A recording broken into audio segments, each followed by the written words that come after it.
I am so excited to be here with everyone today. Glamour is a passionate believer in the importance of girls' education. In fact, about a year ago, we launched our own initiative around girls' education called the Girl Project. So we've got some skin in the game. We really believe in this, and so excited to be with all of these girls here today. So I'm going to start by introducing Rocio Ortega, who actually introduced herself. So we can be short on that one. But Rocio has long been a believer that empowering girls and giving them education is the way to make the world a better place. And in high school became a Girls Up teen advisor and has been working hard on the issue ever since. So thank you so much for being here, Rocio. And then I'd also like to introduce Kelly Monterroso from the Peace Corps. Now, Kelly served as a municipal development volunteer with the Peace Corps in Guatemala from 2007 and 2009. And so she really saw firsthand how when you're in the Peace Corps, you have this incredible access and can really see, who in the community needs help and how you can really make impact at a grassroots level. So we will look forward to hearing from Kelly on that. See, this is the clipboard thing I was telling you about. And then we have Windsor Hangar Western from her campus. Want to say hi to everybody? Hi, everybody. And when Windsor was in college at Harvard, no less, she and two friends started her campus as an online community for college women by college women. That was 6 years ago, and today her campus has 7,000 contributors spread across 270 chapters in 43 states and 8 global online communities with more than 6 million visitors each month. She was named Inc. Magazine's 30 Under 30 Coolest Young Entrepreneurs, Glamour Magazine's 20 Amazing Young Women. Thanks for that. No problem. And also, as you can tell, Boston Globe's 25 Most Stylish Bostonians. You can see why. Even her bump is stylish. With the bump. That's right. It's harder and then now. Finally, to round out the panel, we have the incredible, now I'm going to work on this name, Mirabel, Nfihkela, Ngong. How'd I do? I'm doing great. Now, Mirabel is visiting our country from Cameroon. She is a Young African Leaders Initiative Fellow. The YALI Fellowship Program was introduced by President Obama about 2 years ago as a way to develop young African leaders, and that is exactly what Mirabel is, a young African leader. In her own community, she has inspired more than 400 young women in the northwest region of Cameroon, strengthening their leadership skills, boosting their political confidence. She's currently a project manager for World Vision for Education and Development, and she's focusing on equipping youth with leadership and business skills, encouraging girls in the fields of science, and promoting developmental priorities that address self-reliant skills. So this is our panel today, guys. We are so excited to have them. Let's give them a little more love. Now, Maribel, I'm going to start with you because you grew up in Cameroon, a country where you have real lived experience of a lot of the things that we are talking about. Not as many girls in Cameroon finished secondary school as we would like. So would programs like Let Girls Learn and the Peace Corps and Girl Up have made an impact in your community growing up? Yes, seriously. Women and girls make up more than half of Cameroon's population, and it even goes worldwide. So these programs are very critical, very essential to push up girls and women. Because, depriving women and girls is like stopping half of the population, stopping the country from developing. So I think these programs, we need more interventions for a way forward. Great. And I just want to say a quick thing. When I was looking at your bio, it said that actually at one point in your life, you had made a vision board that one day you would get to meet the First Lady of the United States. Yes, First Lady Michelle Obama, and I just did that today. So that's pretty amazing. That is pretty amazing. Yeah. And so, Kelly, quickly, the First Lady has made a really compelling argument that this on-the-ground grassroots programs and things like the Peace Corps are a vital part of solving our education issues across the globe. What can you tell us with your experience, both as a former Peace Corps volunteer and now a Peace Corps employee, about the effectiveness of these programs? So Peace Corps has the distinct opportunity to live and work in the community for 27 months. So you really get to know the people that you're working with. And you're able to empower women right when you get there. So I was a volunteer in Guatemala. Shout out to all my Guatemalans. I see one right here. I was there for 27 months, and I lived and worked in the Western Highlands, way up in the mountains, in an indigenous village. And right when I got there, we did a community-wide diagnostic with many of the women and girls in my community. And we found that the highest level of education in some of these groups, I worked with 20 groups of women aged 10 to 80, the highest level of education was about 6th grade. So from there, we decided to start teaching them basic things like nutrition, the importance of women empowerment, going to school, getting your girls to go to school, to how to sign their name, so holding a pen, things that we take for granted in the States.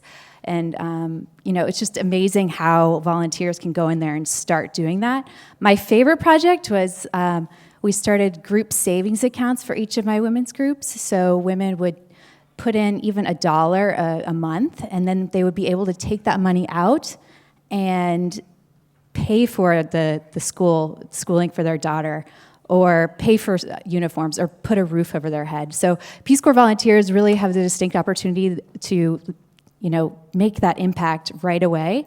And through Let Girls Learn, we're really promoting, they have the technical skills and the passion to do it. So volunteers really are able to make that impact right away and be that example for women and girls in their community. So I'm so excited about it, and thank you so much to Mrs. Obama for all the work that she's done for us. We're thrilled. Great, thank you so much. And Rocio, you have an experience, it's really similar to the experience of a lot of girls here, which is that when you were in high school, you decided that becoming an advocate for girls on all kinds of issues would be a good idea. So why don't you tell us a little bit about the genesis of that for you? Why did you decide to become a Girl Up advocate, and what has that been like for you? Well, I think, is this on? Okay, we'll do this. Well, I think my story is very similar to all of you here in the room, and I think that's one of the biggest reasons why we're able to connect and mobilize so many other people. So I became involved with Girl Up first because I looked at the older women in my life. They have the same story that many of the girls in the developing countries that we work in have the same story, who don't have access to an education, don't have access to healthcare or anything like that. So I said, well, I can't be sitting down here anymore and not be doing anything. It's when you get that Girl Up bug, you just keep going with it, and you tell everyone about it, what it is, and you try to mobilize everyone, whether it's somebody that's younger than you or older than you. I think we really have the potential to start spreading this message, and First Lady Michelle Obama has done a great job about it. But I really think a lot of us, we reflect on our own lives first, and then we move on to, okay, who can we help next? Great, thank you so much. And I think a big part of what Girl is it's a community, and that having a community of people who share your value set and want to get done in the world what you want to get done is so important and so helpful. And Windsor, that is something that really happens at her campus. So can you tell us a little bit about why you decided to start such a cool thing on your college campus, and what that's been like for you? Absolutely. So first off, raise your hand if you've heard of her campus. Awesome. So you're mostly in high school? All of you? Okay. So for all of you that haven't heard of her campus, check it out, because we created her campus for you. I was in college and I felt like I had a lot to say. I felt like I had a lot to say in high school too. Who here has a lot to say? Yeah. Oh, you should all raise your hands. You should all Come raise on. your hands. I'm sure you all have a lot to say. And a big challenge was, where were we going to say that? Who was going to listen to us? How are we going to have a platform where we could get our voices heard in a very big, very public way? And so what we decided to do was start hercampus.com, which is an online magazine by college women for college women. At any school globally, any woman can start her very own chapter, and then she can be the editor-in-chief of that chapter. So we're currently at 270 college campuses. We have 7,000 incredible women who write for us across those campuses. So wherever you go to school, you can start a Her Campus chapter, and you can start your very own publication. And it was really about voices and really about community. And so, since we've started it, we are in 8 countries worldwide, 43 of the 50 states. And it's something that has just really caught on. And what I really recognized, the more that this has grown, is that young women, just like you, are incredibly powerful.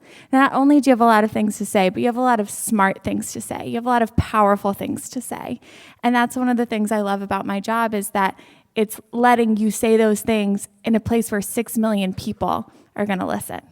That's incredible. And I think something that we see, I'm sure that as Girl Up advisors, you have had this experience as well, is that so much of the work that we have to do in inspiring other people to do this work starts with the story of one person that you can really connect to. And this is a question for any of the women on the panel, if you want to share with the room the story of just one person who you've met or impacted and what that's been like for you. Mirabel, you're shaking your hand. Yes, yes, seriously. I think Michelle Obama is my role model. Seriously, and she's impacted my life so much. You know, you mentioned the story of my vision board. Yeah. That comes up at the lowest point in my life, where I was like disapproved at work, that my output was not enough. And I came back home, I was so devastated, I was so sad. This is me who's grown up in so much hardship and looking up to be somebody, and I was just told, it's not okay. I came back home, I cried. It's okay to cry, girls, but always get up, right? That deserves applause. That totally deserves applause. And here am I today, being very happy, privileged, honored to be talking to you people, being very honored and fortunate to be a YALI fellow at the Presidential Precinct in Virginia. You know, I went home that day, I did my vision board, and I shared my vision board with the panel, and my vision board had the pictures of, this is who I want to be. I want to be a great leader. Yes, I'm in Africa, I'm in Cameroon, I'm in Bamenda from Kumbu. I want to be a great leader. I want to be successful, to speak for myself, to speak for girls who don't have a voice, to meet President Obama, to meet Michelle Obama. And it's amazing how I'm doing it today, and it's a great journey I'm starting, and I look forward to moving forward, achieving goals, and giving girls a voice. It's really interesting because from the day that I first saw Michelle Obama on the media, I was like, she's really amazing. I'd love to make things and be like her. And you know, all those challenges are making me stronger. Girls, be strong. You can make many things happen. Thank you. That's amazing.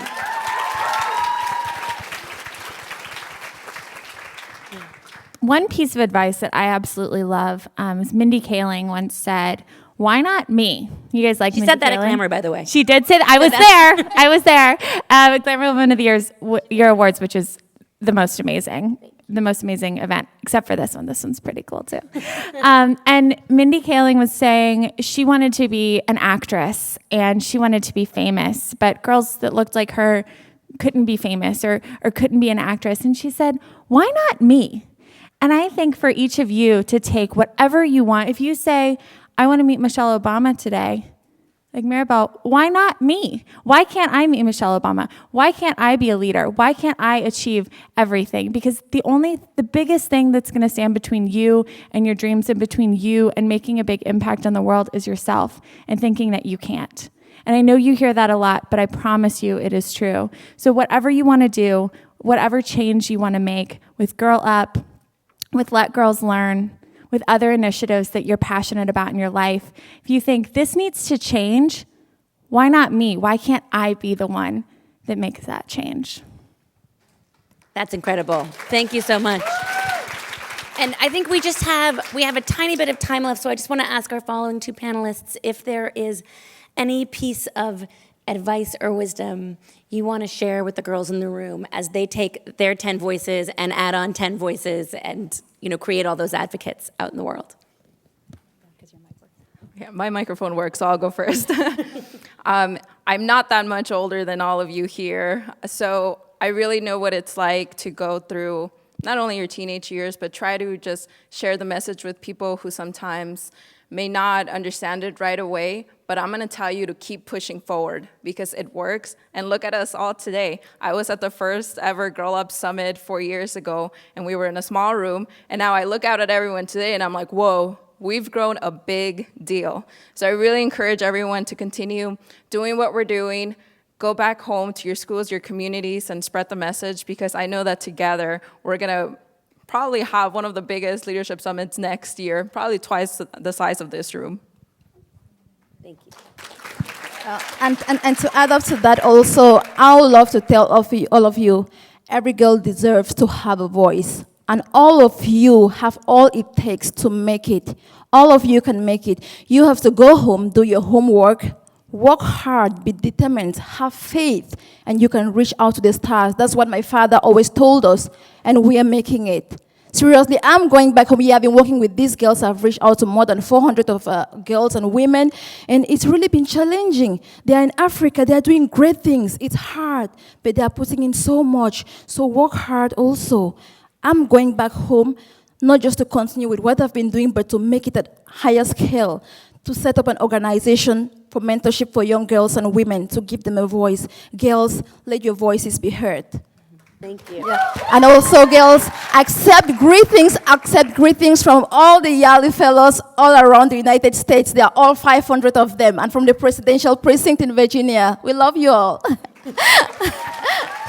And I would just echo that, be an example. You can empower so many people to make a difference. Be that change in your community, and really check out Let Girls Learn at .peacecorps.gov and see how you can support Peace Corps volunteers and all the projects they're doing all over the world. There's 7,000 of them almost, and they're all working to empower young women and really be that change in that community. Thank you so much. Thank you to the panelists, and thank you to the room. You are totally inspiring, and we were so glad to be here. Thank you.